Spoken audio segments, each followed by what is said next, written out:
1952 से लेकर आज हम 2022 में बैठे हुए हैं।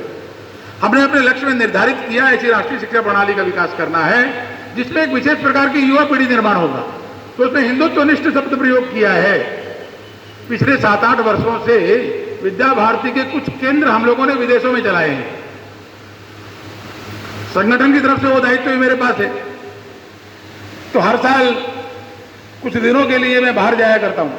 पहली बार जब 2013 में मैं अमेरिका गया और विद्या भारती के विषय को रिप्रेजेंट किया तो वो लोग तो जरा कुछ जरूरत से ज्यादा सेक्युलर अपने को मानते हैं। तो उन्होंने कहा ये हिंदुत्वनिष्ठ शब्द हटा दीजिए, बाकी तो ठीक है, बाकी यहां एक्सेप्टेबल हो जाएगा। मैं कहा कैसे हटा दीजिए, ये तो सिद्धांत है हमारा। और हमारा हिंदुत्व का मतलब ये नहीं है कि आप शंकर जी की पूजा करते हैं, कि आप विष्णु की करते हैं, आप देवी की उपासना करते हैं या कृष्ण की उपासना करते हैं। आप किसी की भी उपासना करिए, हमारा जो हिंदुत्व है वो राष्ट्रीयत्व का बोध करवाता है और ये नॉन चेंजेबल है क्योंकि ये हमारा सिद्धांत है। तो सिद्धांत फ्लेक्सिबल नहीं होता, परंतु जो प्रोसेस होता है सिद्धांत को जब हम इंप्लीमेंट करते हैं तो वो जो प्रोसेस है, जो पद्धति है, कार्य संस्कृति है, वर्क कल्चर है, वो फ्लेक्सिबल होनी चाहिए।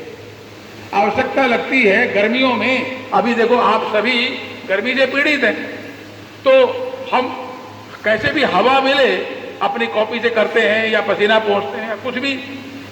और यही बात दिसंबर के महीने में अगर ये प्रशिक्षण वर्ग लगाए तो फिर भी यही करेंगे क्या? क्योंकि परिस्थिति बदल गई।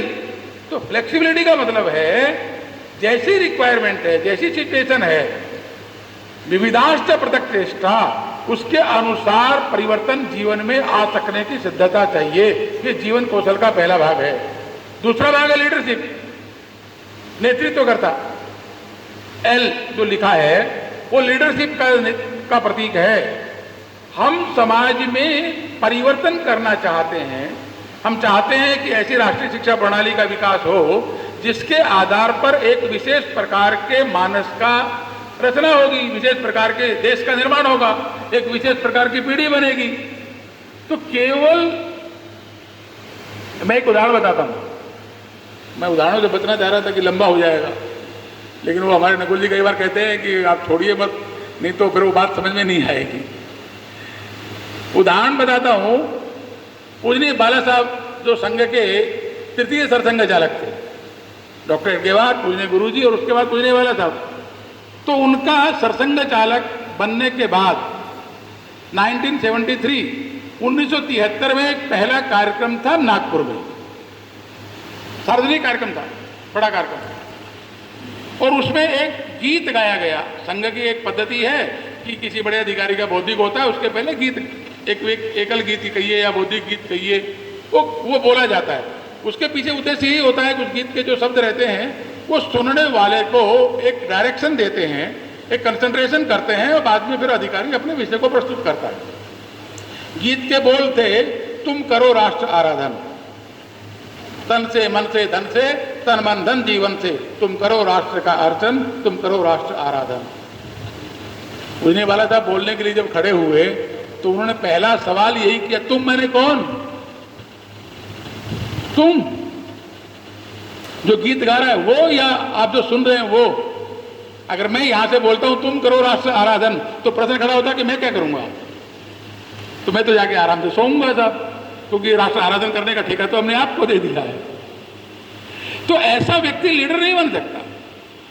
तो उन्होंने आग्रह पूर्वक गीत के जो रचनाकार थे, क्योंकि गीत तो हर एक की अपनी अपनी विरासत है ना जिसने रचना की है, तो उन रचनाकार से आग्रह किया कि आप इसमें थोड़ा सा, मेरा निवेदन है कि आप शब्द को बदलिए और लिखिए, हम करें राष्ट्र आराधन। ये तुम से हम का जो परिवर्तन है ना, ये नेतृत्व प्रदान करता है, ये लीडरशिप विजडम डेवलप करता है। तीसरा है पहल। ये जो पहल है, आई यानी इनिशिएटिव, पहल करना, ये इनिशिएटिव लेना, ये बहुत ही विचित्र बात है। विचित्र कैसे है? जैसे जैसे समझदारी बढ़ती है, जैसे जैसे मैच्योरिटी बढ़ती है, आयु बढ़ती है, इनिशिएटिव लेने की क्षमता कम होती जाती है। होना तो वास्तव में विपरीत चाहिए। आप ज्यादा समझदार हो गए, ज्यादा बुद्धिमान हो गए, ज्यादा परिपक्व हो गए, तो आपको पहल करने की, रिस्क लेने की कैपेसिटी बढ़नी चाहिए। होता उल्टा है।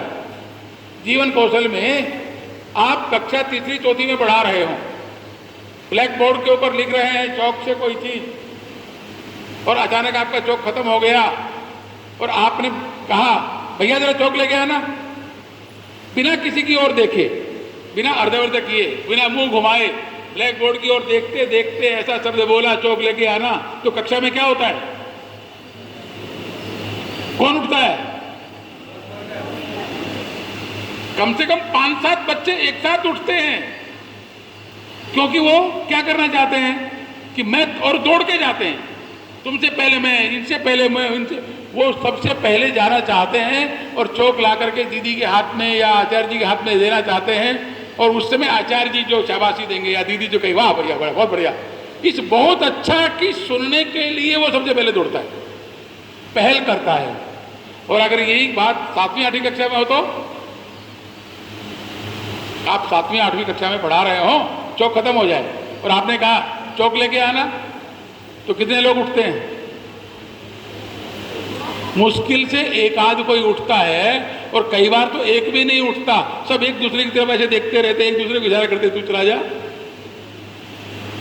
एक दूसरे को प्रेरित कर रहे होते भैया तू चला जा। और बाय द वे ये बात अगर 11वीं 12वीं में हो जाए तो मजा आ जाता है। वो जो कक्षा में बैठा हुआ जो विद्यार्थी वर्ग है ना, बालक हो बालिका हो कोई हो चाहे, वो आचार्य जी से या दीदी से नजरें नहीं मिलाता, क्योंकि अगर ऊपर देख लिया तो वो हम ही को कह देंगे बहन तू जा या भैया तू चला जा। और नीचे अपना अनावश्यक कुछ लिखने पढ़ने लगता बहुत व्यस्त है इस समय, बिल्कुल रीडिंग राइटिंग का भूत चढ़ा हुआ है उसके ऊपर। अरे कक्षा तीसरी चौथी की पहल, 7वीं 8वीं कक्षा की पहल और 11वीं 12वीं की कक्षा की पहल, जो तीसरी चौथी की कक्षा का बालक बालिका था वो 11वीं 12वीं आने तक तो अधिक मैच्योर हो गया, अधिक समझदार हो गया, अधिक पढ़ा लिखा हो गया, अधिक आयु वाला हो गया, अधिक अनुभव वाला हो गया, तो पहल बढ़नी चाहिए। लेकिन हमारे जीवन की कौशल की ये डीमेरिट है कि वो पहल घटती जाती है। जीवन कौशल का जो तीसरा आयाम है, हम उस पहल का निर्माण करें। अंग्रेजी में एक वाक्य प्रयोग करते हैं ना, नो रिस्क नो गेन। जो पहल करता है, और गांव की कहावत है, अपने यहीं बिहार में ही सुनी मैंने, कहाँ से सुनी थी याद नहीं आ रहा, बहुत पुरानी बात हो गई, क्योंकि बिहार से बहुत पुराना रिश्ता नाता है मेरा। तो बिहार में ही गांव में ही कहीं एक कहावत किसी ने बताई थी, जो पहले मारे सो वीर। झगड़ा हो रहा हो और एक दूसरे को यो कर रहे हो, है तेरे देखो देख लूंगा ये कर लूंगा, जो पहले उठाया और 4 मार दिया वही वीर है। तो कह रहा ऐसा मत करिएगा। पहले का मतलब पहल करना, इनिशिएटिव लेना, लाइफ स्किल है ये। अब यहां आती है बात उत्पादकता की। पहले हम सृजनात्मकता की बात कर चुके हैं। प्रोडक्टिविटी जो P है, FLIPS, अर्थात जीवन कौशल में कुछ चीजें मेजर करने वाली कैलकुलेशन में होती है। पहले का जो था जिसमें क्रिएटिविटी कहा गया, सृजनात्मकता कहा गया, उसको मेजर नहीं कर सकते आप, मापन नहीं कर सकते। बहुत अच्छा लगा, बहुत अच्छा, मैंने कितना, 2 किलो 4 किलो 1 क्विंटल 4 क्विंटल, कैसे नापेंगे उसको आप? कोई है तरीका नापने का? कोई तरीका नहीं है। लेकिन प्रोडक्टिविटी को नापने का तरीका है, वो मेजरमेंट होती है। आज इस वर्ग में आने से पहले आप 20 अच्छी बातों को जानते थे, पढ़ाने की पद्धति के बारे में, अपने वैशिष्ट के बारे में, विषय की जानकारी के बारे में 20 बातें जानते थे। लेकिन वर्ग को पूर्ण करने के बाद जब आप वापस घर जा रहे होंगे तो भी केवल 20 को ही जाने। अगर ऐसी स्थिति बनी रही तो हमारी जो प्रोडक्टिविटी इन द, इस ये जो वर्ग है ना, इस वर्ग की जो प्रोडक्टिविटी है जो हमारे जीवन कौशल के साथ जुड़ती है वो शून्य हो गई।